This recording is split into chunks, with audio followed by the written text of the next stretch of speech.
Hello, my name is Connor, And I'm Jason. and you're listening to the Amazed and Perplexed podcast.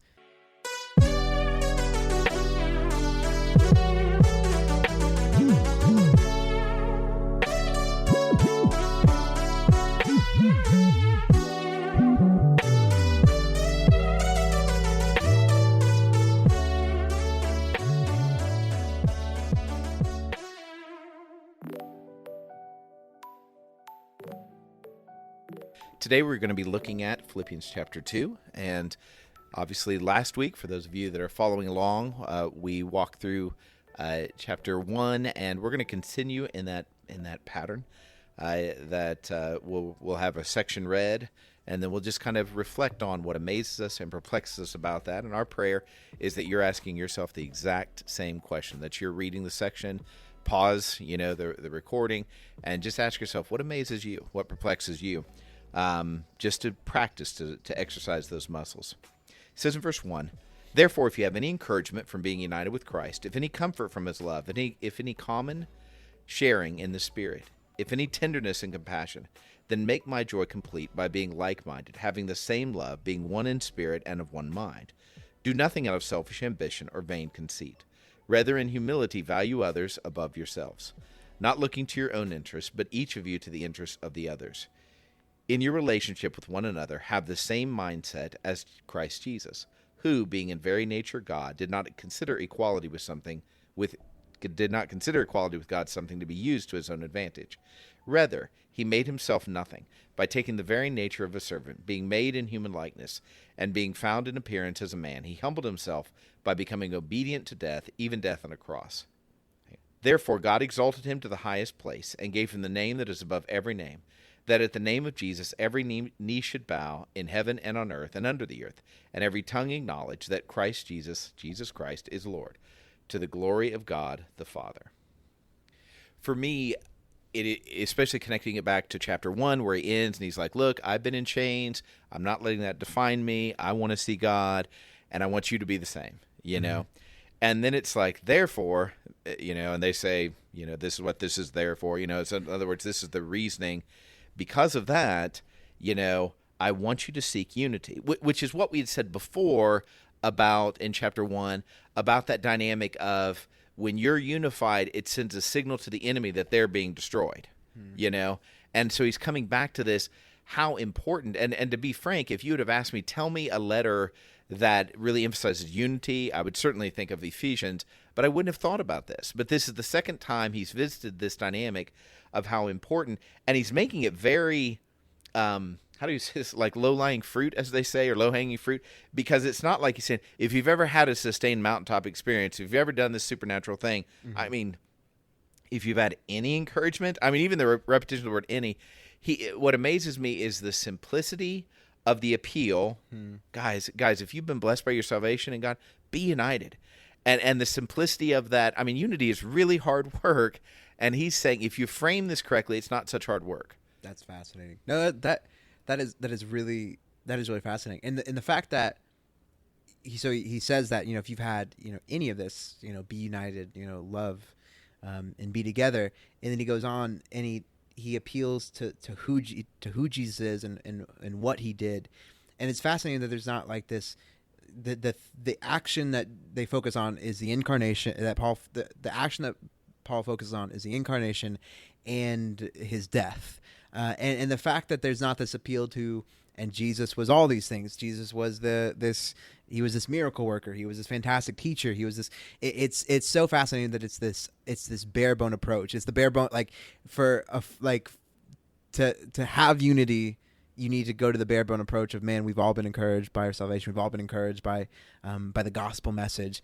And when we talk about that, when we talk about what can be encouraging, what can be, what we're united around, it's not that we're united around, man, we're people that really just love the Sermon on the Plain, or man, we're really people who just love the miracles, or man, we're really people that just are super excited about his parables. The call for unity is not over any specific. It's over the reality of who Jesus is and his ultimate destiny and his ultimate sacrifice. And I think that's very helpful for us, especially as we study throughout the Gospels. It can become really easy to go through times, and I'm not saying it's wrong, to become really fixated and focused on a particular aspect of the ministry of Jesus. And the natural path for I think just for humanity is that when we become so focused on it, we want to gravitate towards other people who are focused on the same thing as us, and then whether by intention or by accident, exclude people who aren't that thing. And this is a great, I had never even thought about this, like you had said. This is a great, helpful perspective, a great framing device for me to say, man, I can be somebody who's super excited about parables right now. I'm super excited about caring for the poor, whatever the thing may be. And the root of all that comes, like, the first things are first, basically. Mm-hmm. Yeah, I'll tell you what is fascinating to me is in verse 5 when he says, so let me frame it this way. If I'm saying, okay, Connor, I need you to prep yourself for this, that you're going to have the mind of Christ, and keep in mind, he didn't come here as a king, and everybody's going to bow to him, and yet he chose to be a slave. I mean, you're really prepping this, and the context is in your relationships. Like, this is the kind of energy you need, or the kind of focus maybe, as simple as it is. This is heavy-duty focusing in. So every time I interact with you, he's calling me to, and I'm taking in the whole of the section we've covered so far, I want you to be reminded, wait a minute, I found encouragement from unity. Okay, I'm going to dig in. I'm going to take on the mind of Christ. He chose to be a slave. He died on the cross, even though he could have claimed the power of God. Now, how are you doing today? Like, you know what I mean? But I guarantee you, if I go through that mindset, I will love you so much better.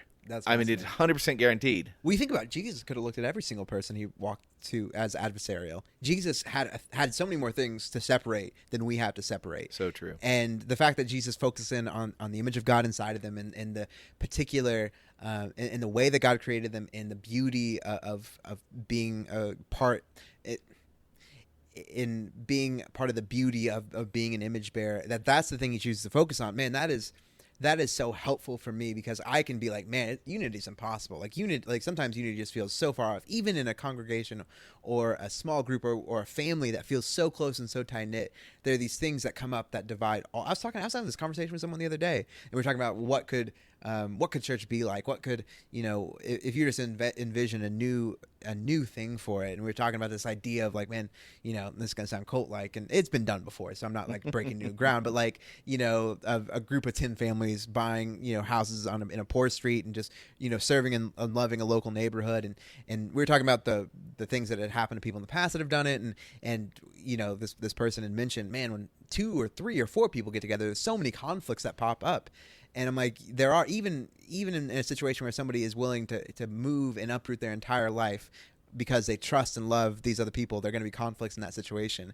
And I think the beauty of this is it's simple. It's not this, like, for me, if I'm like, okay, if somebody says, Connor, solve unity between people who affirm same-sex marriage and people who don't affirm it, or find unity between people who believe that there should be women ministers or don't believe, like, find unity between people who believe in predestination or free will, like, find unity in those situations. I'd be like, okay, let me get the diagram out. Okay, let me get the whiteboard out. Let's get a big thing here. And I would want to be like, it's got to be this intense, intricate situation. Yes. And you'd start it with, it's never been done. But maybe, if we think through all these things, yeah. And I think, I'm making it simple. I think we're making it simpler, but Paul makes it simple. But the solution and the call for unity comes back to this, the simple idea, the simple framework of having a Christ-like mindset when it comes to our relationships. And that's very helpful for me, because the idea that I'm going to bring unity about in a situation, that I'm going to solve the issues, that I'm going to have the right answers, man, that's just such a silly notion. That's such a silly idea. And yet I feel that pressure all the time. Yeah, I think it's a universal pressure. It makes me wonder. I was watching a show yesterday, and at one point there's a couple that are sitting, like it's New Year's Eve, and there's one point there's a couple sitting and watching jazz. They're in a club watching jazz musicians, and there's another that they're all singing a song about what's that old acquaintance, old Lang Syne, or whatever that kind of, whatever that song is, and they're all singing together. And there's another that it's really like this intensive party, and there's all this posturing, kind of thing. And it's interesting because, okay, what's the right way to celebrate New Year's Eve? and it occurred to me, though I'm not a jazz musician person usually, you would have to gear yourself to say, I'm going to find my satisfaction just sitting here enjoying the music. And if you go to the more high-end party, you're going to have to be posturing, and you have to be telling good stories, and you have to have an awareness of why you belong there and this kind of thing. And so for that to be a satisfying thing, you'd have to gear yourself up to be, whatever you gear yourself up will decide whether that's bad or good. Because the person that wants to be at the place where you're all singing along to a song, they're not going to be comfortable just sitting listening to jazz music or in a place which kind of a little stiff. Yeah. And I wonder, is this why we can't get unity right? Because we think it will feel a certain way. If I'm unified, then we'll all feel the same way. We'll all think the same way. Yeah, there'll be no tension among us. And that's why his appeal is like, have you ever experienced any encouragement? Well, yeah, but we're all different. Have you ever experienced any, whatever the next thing is? Well, yeah. I mean, in the corollary, it's like, if I can just be satisfied, I'm just going to be satisfied sitting here, listening to music and be okay with that. And I think I'm not saying jazz is close to godliness. I'm saying just that dynamic of all those other two contexts had contingencies. You better act this way or it's going to go wrong. It's funny. You get that example of this TV show. And the idea for me of like, I can get behind being at home on New Year's Eve. I can get behind being a quiet jazz club. But the idea of being at like a big boisterous party of posturing, like you talked about, that literally, and I'm not saying this like it sounds like hell on earth to me. Like that sounds like being up at midnight, telling stories and putting on a face. That sounds so terrible for me. And I think about, man, like for me to leave my natural habitat of being a homebody and being asleep at midnight on New Year's Eve, for Jesus to leave heaven, Jesus to leave to come to earth, man, like. My assumption would just be like, oh, well, when Jesus is seeking to love the people in front of him, to have their best interests in mind when he talks to them, then he's just going to be comfortable and it's just going to be easy. It's just going to be this, natural flow. And I'm sure part of it was, but I also have to, man, there had to be, if Jesus was human, there had to be tension because he left his natural habitat. He left and not in his where he came from was much better than where I find my comfort, where I find my most happiness and most thrivefulness, whatever that word would be. And so, man, that's a helpful. I say that a lot, but like that, it's a helpful perplexion for me to ponder more on. Man, was Jesus more uncomfortable than I had previously conceived? Yeah, and so in the way I think about it, I need to spend some time being perplexed about how do I find unity at the level he's talking about? Or what's holding me back from finding unity? Why is encouragement from Jesus not enough?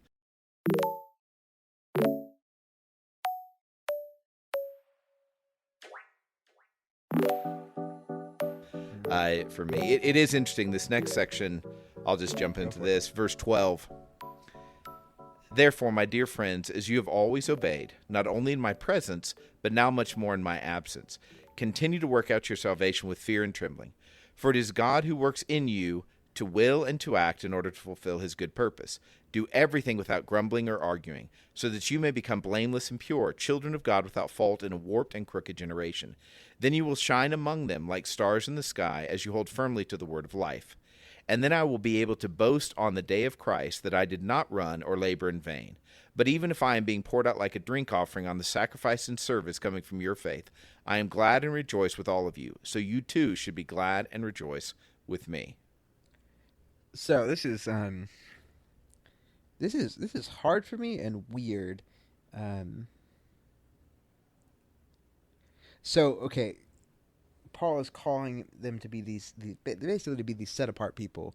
To be like, hey man, you're followers of Jesus, and through the Spirit, through teaching, through all these things, like you're going to be these magnificent examples. You're going to shine like the stars in the sky. All this flowery language, but it's preceded. And I never connected these things. Really like.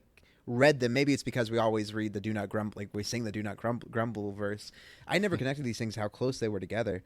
But when he talks about in 12, working out your salvation with fear and trembling, like that doesn't feel like a good setup for like, and hey, you guys are going to be you're going to be these people that shine like stars. Mm-hmm. Like I remember there was a retreat that I was a part of where this was the theme of, shining like stars. Mm. And the natural thing for me is there something about working out your salvation with fear and trembling? Is there something about that specific act that brings about further connection, further closeness with God? Because for me, that's always been one of those verses that's like people use as like a I don't know, almost like a filler or like we've talked about it before. It's like a good Christian knows that you need to work out your salvation with fear and trembling. You need to be examining and questioning. But it doesn't ever feel like I've never been on the time where it's like I was on a retreat and we do a prayer walk and then we do a time of reflection. Then we work, talk to somebody, talk to one person. We work through some exercises. We do prayer. We do meditation. Never was there a time where like, okay, now we're all going to work out our salvation with fear and trembling. We're going to take a moment and just pause and contemplate and really examine. And maybe you have, and I'm just in the minority. But that is such a fascinating dynamic for me of hey, like be sure, but also like shine. Yeah. So it's interesting. I'm going to lean into what perplexes me about this, and it builds on what you say, on what you're talking about. So the next verse, so if you were just left with verse 12, continue to work out your salvation with fear and trembling, you would say, okay, who's the onus on? Who's responsible? You'd say, me.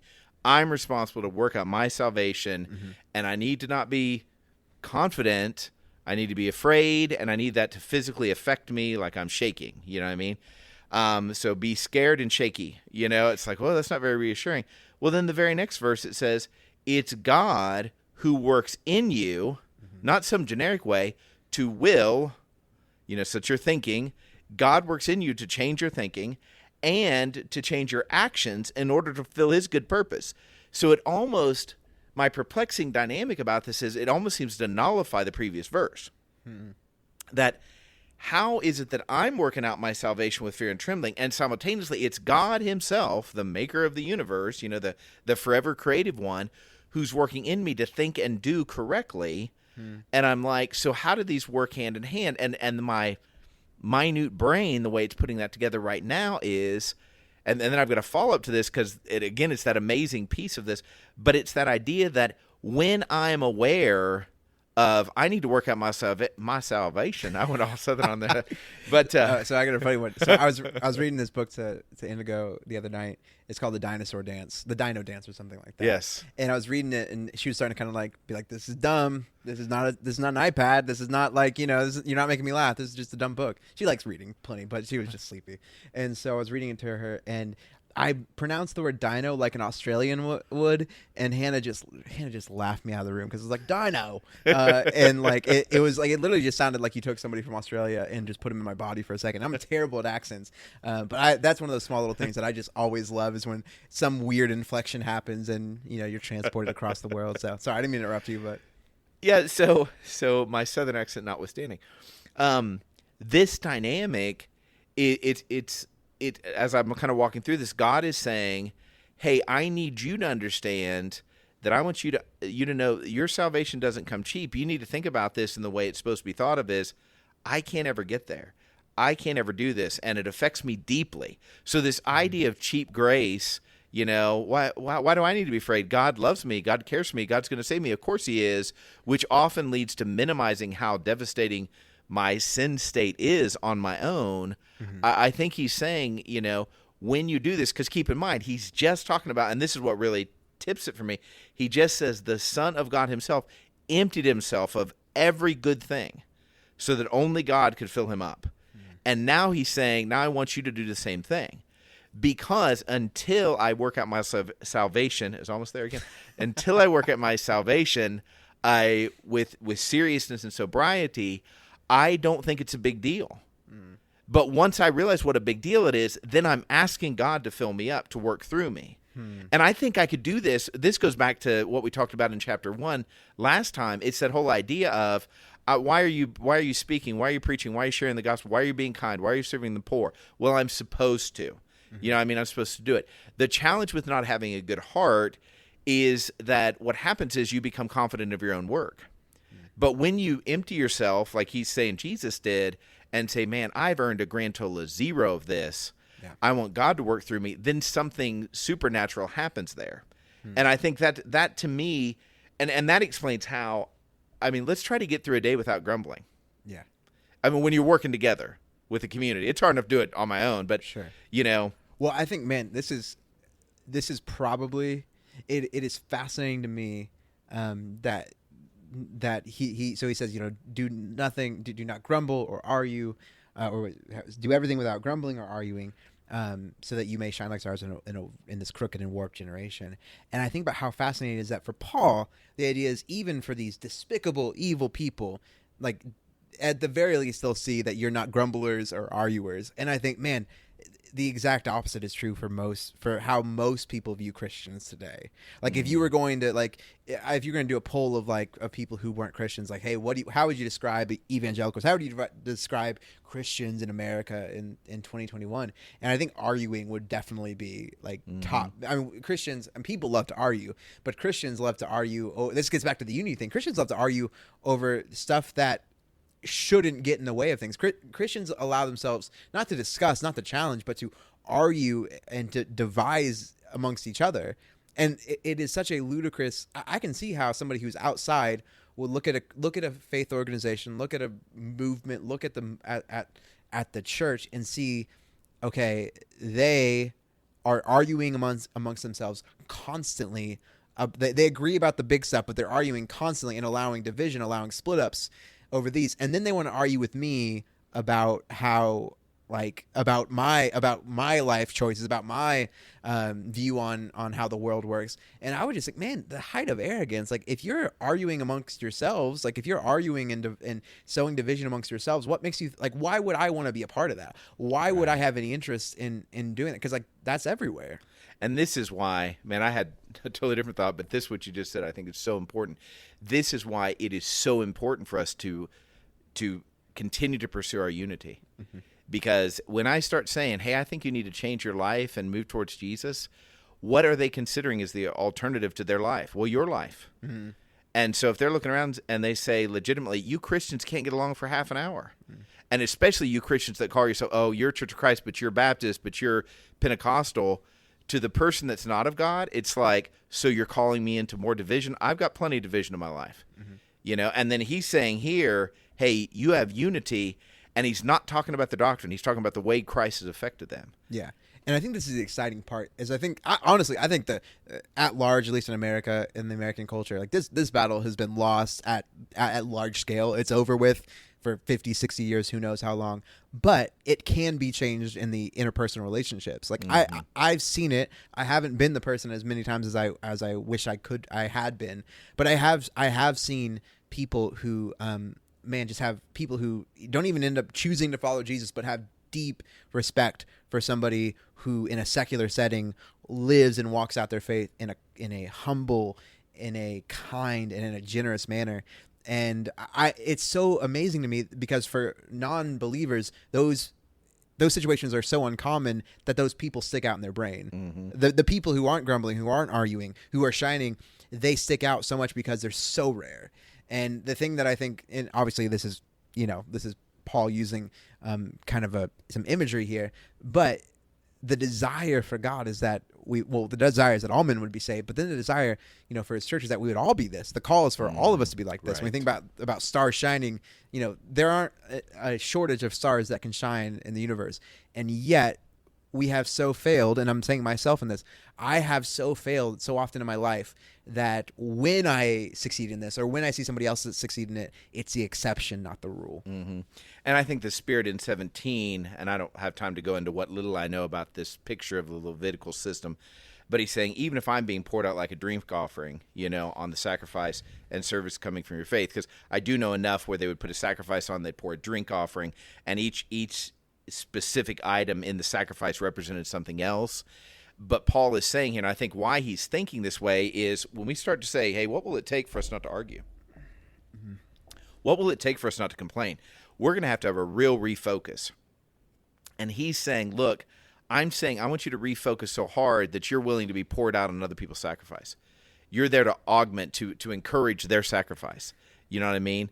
And that is a whole nother level of being tuned in to the sacrifices people are making and a whole different level to be tuned into trusting God.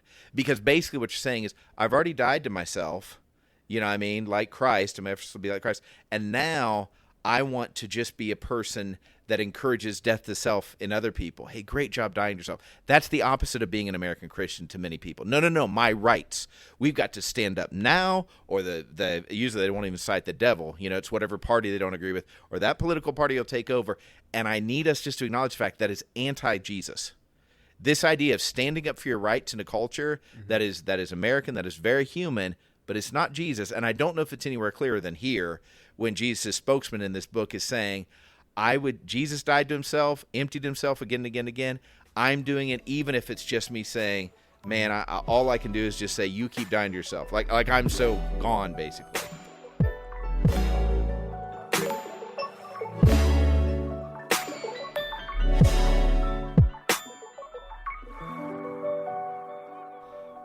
I hope in the Lord Jesus to send Timothy to you soon, that I also may be cheered when I receive news about you. I have no one else like him who will show genuine concern for your welfare. For everyone looks out for their own interests, but not those of Jesus Christ. But you know that Timothy has proved himself, because as a son with his father, he has served with me in the work of the gospel. I hope, therefore, to send him as soon as I see how things go with me. And I am confident in the Lord that I myself will come soon. But I think it is necessary to send back to you Epaphroditus, my brother, co-worker, and fellow soldier, who is also your messenger, whom you sent to take care of my needs. For he longs for all of you, and is distressed because you heard he was ill. Indeed, he was ill and almost died. But God had mercy on him, and not on him only, but also on me, to spare me sorrow upon sorrow. Therefore, I am all the more eager to send him, so that when you see him again, you may be glad, and I may have less anxiety. So then welcome him in the Lord with great joy and honor people like him, because he almost died for the work of Christ. He risked his life to make up for the help that you yourselves could not give me. Man, it's fascinating to me when you compare. So you have the situation where he almost dies, and Paul is talking about how much despair he would have over this friend's death. And I mean, he's so thankful that it doesn't happen. And then you compare it with the flippant version of how he views his own life. It's like, but I recognize, you guys will, it's better for me here. It's not even that you'll feel better about it, or like, I'm going to spare you the pain of me dying, but it's like, hey, I've work to do. We got stuff to figure out. We got things to do here. That is such a fascinating dynamic. And it's quite perplexing for me of, how quickly after Paul can so cavalierly talk about his death, but when it comes to somebody else, he's like, man, this would have been the worst thing ever. He was going to go and depart and be with Jesus. Like, why? Like, it's so fascinating to me, because obviously, like, it would sound so terrible if Paul was like, man, I can't wait for this person to die, be with Jesus. I can't wait for this person to die, be with Jesus. Yeah. But that dynamic is fascinating. The ability, and we talked about it in part one a little bit, but the ability to be excited, but also like the tension of deep sorrow, and we talked about that with Lazarus and all this. But that's perplexing. All that stuff is perplexing for me. It is. It really is perplexing. And we mentioned over the course of, I don't know how many times we mentioned this in podcasts, where a person's humanity shows, and that doesn't mean the Holy Spirit still isn't working and speaking through them, but it does. I mean, what you said is exactly true.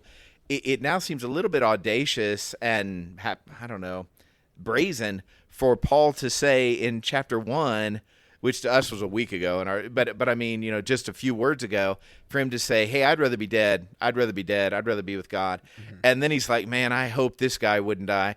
Well, don't you think Epaphroditus is saying, man, I'd rather be dead. I'd rather be dead. And I guess if you look at that, Epaphroditus is saying to God, or he could be saying to God, hey, God, I'd rather be gone, but Paul really needs me. Yeah, but it's fascinating for me that for Paul, like, that's such an important thing that he wants, that like, not only was he spared, but God was sparing me in that act as well. God was sparing me in that healing. And that is that's just a hard, like, I think this is one of those things that if I wasn't a Christian, I'd be like, there's so much conflict here. It's contradictory. It's right. It like, make up your mind. Which is better? Which is worse? Mm-hmm. What does it mean? And I think this gets into, man, why we do Amazed and Perplexed, and why this dynamic is so important, because it would have been so easy for God just to be like, okay, I need my people to be really excited to die, or I need my people to be really distraught at all moments that they could die, or that people they love would die. And yet God decides to communicate to us that both of those things can be true almost simultaneously. In some cases, they can be true at the exact same time. Yeah. And this is one of those things that as Christians, so much of the time we feel this need to lean away from the what we would see as contradictory emotions and contradictory feelings. And I think the message that we're seeing here is that what we see as contradictory is not always what God sees as contradictory. I am bad at feeling a bunch of things at different times and reconciling them. But I think this is at the heart of what it means to be a follower of Jesus, is that we can have these different emotions, different feelings, different reactions to things, and they don't have to be resolved. We don't have to come up with an answer for how we feel, how we react in a given situation.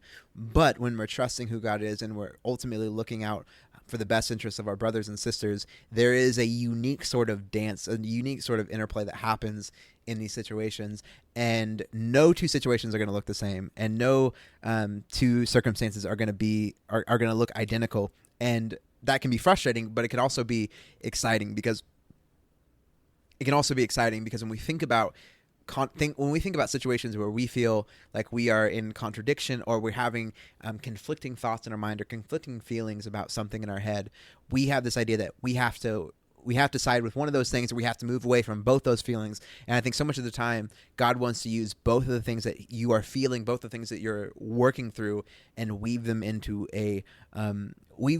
together in a different way that ultimately draws us closer to Him.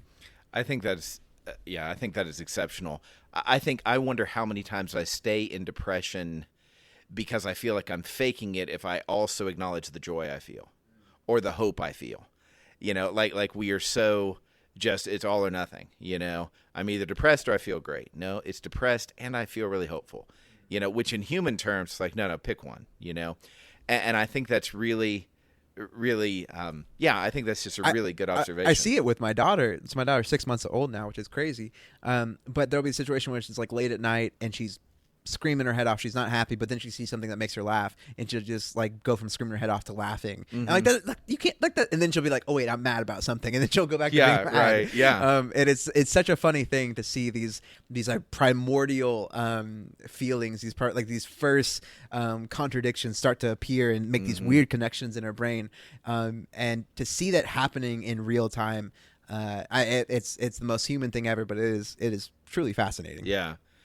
Oh, I think I go on and on about that. I'm going to share just real quickly what amazes and perplexes me about this particular section is the thing that amazes me. Paul doesn't usually share this much about his coworkers, but how deeply connected he is. You kind of like it's Paul and the other guys, you know what I mean? But these are not other guys. And Paulettes. Yeah, exactly. And he is, this Timothy's like a son, Epaphroditus, and this is the only place, and this is kind of will turn my perspective on being perplexed, where he says, I may have less anxiety there in the end of verse 28. It's the only place I can remember Paul owning the fact that he had anxiety. Because what's really important is he doesn't say he'll have no anxiety. He's still going to have anxiety. But if Epaphroditus is with them, he'll have less anxiety because Epaphroditus is so good. But he's still acknowledging, I'm going to be anxious about this. And if Epaphroditus would have died and he not come to you, I'd have a lot of anxiety, but now I just have a little anxiety. And so on the Amazed piece, it's just this deep connection with these men, and that's comforting because at times Jesus seems almost disconnected from his apostles, just in the way the interaction goes. Matter of fact, it's at the very end, the last few hours of the relationship, he's like, I'm no longer going to call you my slaves. And they're like, good, that's good. You're now my friends, and now I'm dying. So it's not this like deep, intimate, like we would expect, I think, if we were with Jesus. But it's fascinating how much affection there's. Then simultaneously that perplexing thing, because he's just 1.5 chapters away from saying, don't be anxious about anything. And that really, that draws to mind the bigger, you'd mentioned, if a person was reading this, there'd be a sense of contradiction. I think when they have these, I don't want you complaining. I don't want you grumbling. I wonder if it's not better to think of it if they're saying, look, this is what keeps you from complaining and grumbling. Because he first says, hey, Jesus, don't consider yourself, don't consider others more important than you. He says, be like Jesus, empty yourself. Then he says, hey, pour yourself out. Even I'm pouring myself off of drink offering. I want to honor your sacrifice so much. And obviously fear and trembling, so don't think too high of yourself. And then now he's saying, And so this is what leads to not grumbling. This is what leads to not complaining. Because grumbling and complaining basically is the opposite of dying to yourself. You're storing up why you have a right to feel and say whatever it is you want. You know what I mean? And so I think he's calling them to these dynamics, but also acknowledging, even as I don't want to be anxious about anything and offer it up in prayer, which happens in chapter 4, I think he's also just acknowledging, but you will struggle sometimes with anxiety. And I just love that admission there, but also a bit perplexed on how to put that all together. Yeah, no, it is very perplexing. I think it's such a helpful verse and a helpful tension for all of us to live in, because I think we're slowly moving away from it. But there have been people that have taken, like, who have condemned people who have clinical anxiety with, don't be anxious, or when Jesus talks about anxiety as, if you have clinical anxiety, it's a sign that you are not saved, or it's a sign that you are some sort of thing. And I think that Paul can talk about working out his salvation with fear and trembling. He can about all these things, but not being anxious, and still admit that he has anxiety. Man, that's such a whole. I have many people in my life who have serious clinical anxiety, and man, that's such a hopeful thing for me. And now I'm just thinking about, man, how can I communicate that to people? Like, am I able to communicate that and really hold up Paul in his aspirational call to not have anxiety, admits that he also struggles and fails with it. But I'm just now thinking in my life, how can I better communicate this? How can I help communicate it to people? Right. Because we do know that you can move into specifically anxiety, though you could choose almost anything, and you're completely pushing God out. Mm-hmm. Well, Paul is clearly not pushing God out and still anxious. I would contend that in the Garden of Gethsemane, Jesus is not pushing God out. He's owning the fact, I've got some anxiety, and he has no sin. Mm-hmm. Because of just his physical demeanor. Sure. And it gets into the idea of, especially when we're talking about translated things, like the word anxiety means 1,000 different things. When we construct, even when ancients constructed their language, mm-hmm. The words that we choose to label specific feelings, like when I say I'm feeling happy, that doesn't mean the same thing. It doesn't mean I'm having the same hormones course through my body, or I'm having the same physical or psychological reaction. And I think the thing that I want to rule my life in this area is to assume the best and to give grace. Mm-hmm. Right? Assume the best and give grace, because I think some people, when they have the idea of what anxiety is panic, questioning. It's not trusting. It's not any of these things. It's everything. It's an antithesis to trusting who God is. And I've seen good, faithful followers of Jesus who have severe anxiety. And for those people who have these chemical imbalances in their brain, for them, true trust comes along, like their trust, the way that God, the way that they grow closer to God, that they grow closer to God through their continual turning over and trusting of God through their anxiety. Right. And so, man, I just think it's something to keep putting in front of us, is that when we talk about anxiety or depression or happiness or safety or any feeling or any feeling that we have, we all experience them in completely different ways. And when we talk about how we want to have them perceived on us, man, give other people the same generosity that we want to be given ourselves. Mm-hmm. I think that is true. And I think, where he says, in your anger, do not sin. Well, what is anger? It's an emotion. In your anxiety, do not sin. In your sadness, do not sin. In your whatever, in your being overwhelmed, do not sin. And that's a whole nother subject, but I really appreciate you framing it that way, because I think it's very important to understand emotions within themselves aren't sin. Mm-hmm. And certainly chemical imbalance in itself isn't sin. It's what you do with those things that can become sin. And so we'll not dive deep into that. But even just Paul, in this backhanded, again, just a letter to his friends, a letter to people he loved, mm-hmm. Sharing this just so openly and honestly, it's refreshing. It's encouraging. I just want we'll wrap up here, but I think this is so important. I have been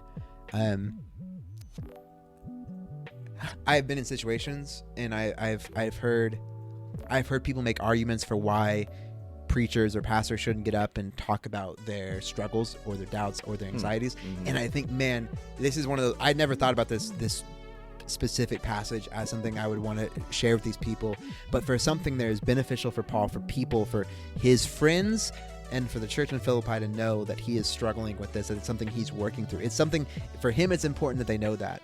And I think, man, anytime if you find yourself teaching a class, whether you find yourself talking with your kids, find yourself talking with coworkers, I think showing vulnerability and being open and honest with the struggle, even while aspiring to something more, man, I think Paul is really after something, and I would just encourage all of us to take that jump and take that step. I could not agree more.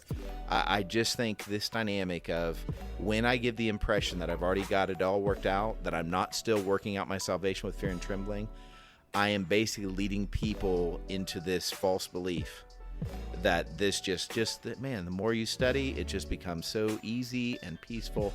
And then I'm like, man, if there was no Bible, you might think that. But if you actually watch the lives, it doesn't become easy and peaceful. There's always struggle, and that struggle is both interior in your or exterior, but it's also in your interior life, even with a man like Paul. Thank you for listening. Join us next time as we walk through Philippians chapter 3. Grace, peace, and love.